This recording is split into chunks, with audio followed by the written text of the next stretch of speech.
na from Fujiko ha, kahit kapatid ko siya. Pero matutuwa kayo, napaka-cute ni Fujiko nung high school. I am Vienna Boo.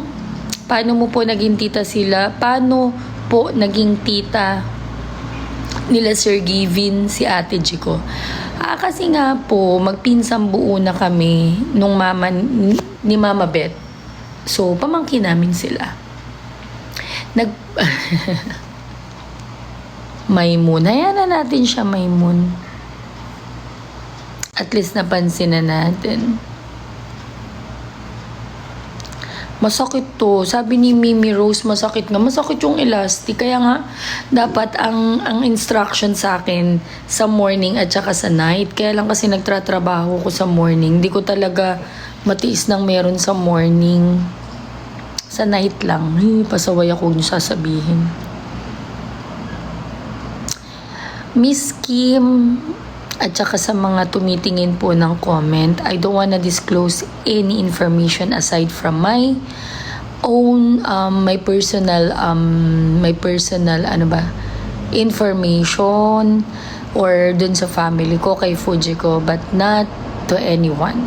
Okay po, pasensya na po. Age gap nyo pong magkakapatid. 2 years lang ang gap namin ng ate ko. 2 years lang. Then ako, ang gap ko kay Fujiko is 11 years, guys. 11 years. So, para talaga kaming, naging nanay ni Fujiko nung siya ay bata. Oo, diba, Mimi Rose, sobrang toxic nitong elastic na to. Hindi siya nakakaganda. Ay, sakit. Kal, tita po ni Mama Beth ang mama mo po. Tama, Kal. Tama. Thank you, Yuji. Thank you so much.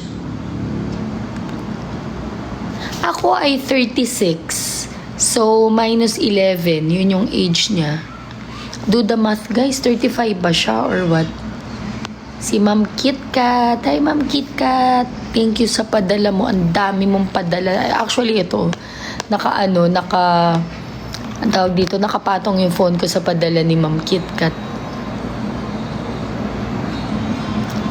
John Paul. Di ba John Paul? Ang dami niyang naiisip. Guys, alam nyo, na-amaze ako sa kanya. Kasi, nung opening talaga nung kay Elma, imagine, yung mga simple-simple niyang yung mga pasimple-simpleng video, naiisip niya na yung mga ganun tapanang. Para sa kanya talaga yun, guys. Para sa kanya talaga ang vlogging. Okay. I am Vienna Boo. Ba't parang batang tignan si mother mo, Ate Ems? Anong secret? Actually, yung mama ko sobrang agang naging mother. So, parang hindi talaga sila nagkakalayo ng edad ni Ateng. Kasi si Ateng, ang tawag namin kasi kay Mama Beth is Ateng. Growing up yun ang tawag namin sa kanya, Ateng. So, si Ateng ay panganay ni Mami Bebe. Si Mami Bebe ay kapatid ni Mama. Kaya parang, ayun, bata pa talaga siyang tingnan. Kaya, di ba, napapagkamalan silang laging magkapatid. At also, sobra-sobra kasing parang kambal. Yung nanay ni Mama Beth at mama ko, gano'n na gano'n, magkamukha ng face.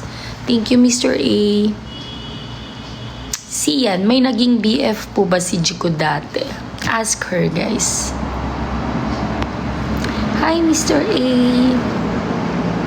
Angie. Taga-Kamyas po tita ko, malapit sa terminal ng bus. Wow, good to know that. Mga kabaro.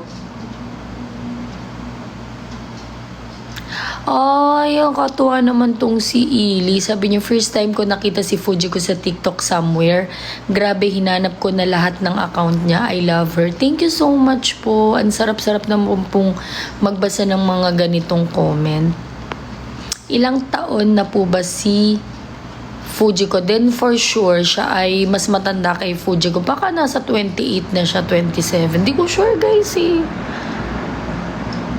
Galing niyo po magsalita. Ano po course niyo before? Ako po ay nurse. Kaya dapat magaling ka magsalita pag nurse ka. Kasi kailangan ma-voca ka unang-una sa pasyente. Okay? Ako, I believe, pag nag-nurse ka, kailangan meron ka rin talent makipag-usap. Kasi minsan guys, 'di ba, pagka may sakit yung mga pasyente. Parang kapag magaling ka makipag-usap, somehow hindi ka man nakakagamo, hindi ka man medication, parang nakakatulong sa kanila yun mentally and emotional. Na parang thank you po, paano nga to si ayan na naman siya. So, ang sarap lang na, alam mo yun, na minsan kino-comfort natin yung mga pasyente. Kaya talaga ang nag-nurse ako dahil gustong-gusto kong nakakapag-comfort ng iba, ganun. Mayroon kasing may sakit guys, tapos masungit ka pa, tapos yung hindi ka kikibo. Ayoko sa mga nurses na ganun, nakakabwisit. 'Di ba? Ako, hindi man ako perfect na nurse, but I'll make sure na ang relationship ko lagi sa patient ay talagang alam ko na kahit papaano makakatulong ako somehow, emotionally at mentally. Happy birthday lang po. Happy birthday, Ethan! Kakahirap mag-clean pag braces, mi, kailangan makuha mo ang dumi ng dumikit sa brace. Yeah, totoo yan.